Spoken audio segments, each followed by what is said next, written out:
Road భద్రతా మహోత్సవాల ముగింపు సందర్భంగా వనపర్తి జిల్లా కేంద్రంలో పాఠశాల విద్యార్థినులతో భారీ ర్యాలీ నిర్వహించారు. జిల్లా రవాణా శాఖ, పోలీస్ శాఖల ఆధ్వర్యంలో 500 మంది విద్యార్థులు ర్యాలీలో పాల్గొన్నారు. మద్యం తాగి వాహనాలు నడపవద్దని సూచించారు జిల్లా రవాణా శాఖ అధికారి మానస. ప్రజలందరూ తప్పనిసరిగా రోడ్డు భద్రతా నియమాలను పాటించాలని కోరారు.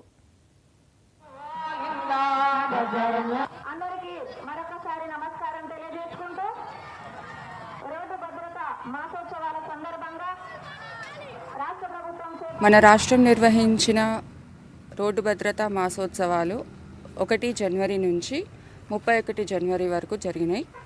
ఈ మాసోత్సవాల సందర్భంగా రోడ్ సేఫ్టీ అవేర్నెస్ ప్రోగ్రామ్స్ ప్రతిరోజు నిర్వహింపబడ్డాయి. వనపర్తి పట్టణంలో మొదటిగా బైక్ ర్యాలీ తీయడం జరిగింది.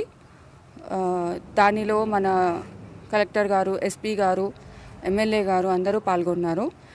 ఈ సందర్భంగా మేము తెలియచేయడం ఏమని అంటే కంపల్సరీగా హెల్మెట్ ధరించడం ఒకటి, సీట్ బెల్ట్ ధరించడం ఒకటి, తాగి బండి నడపకూడదు అనే ఒక ముఖ్యమైన విషయాన్ని ఈ రోడ్ సేఫ్టీ అవేర్నెస్ సందర్భంగా మేము తెలియజేసుకుంటున్నాము పట్టణ ప్రజలకందరికీ.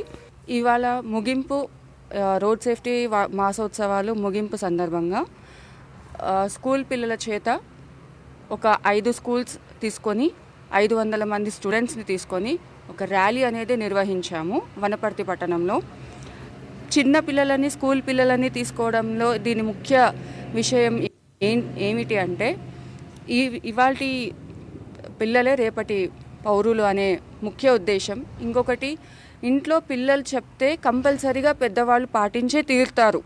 వాళ్ళు బయటికి వెళ్ళేటప్పుడు నాన్న హెల్మెట్ పెట్టుకోండి, అన్నయ్య హెల్మెట్ పెట్టుకోండి, అక్క సీట్ బెల్ట్ పెట్టుకోండి అనేది పిల్లల బలవంతం మీద ఎన్నో పనులు పెద్దలు చేస్తూ ఉంటారు. అందుకని మెయిన్గా వీళ్ళని టార్గెట్ చేస్తూ ఇవాళ ర్యాలీ తీసి వాళ్ళకందరికీ రోడ్ సేఫ్టీ అవేర్నెస్ కల్పించడం జరిగింది.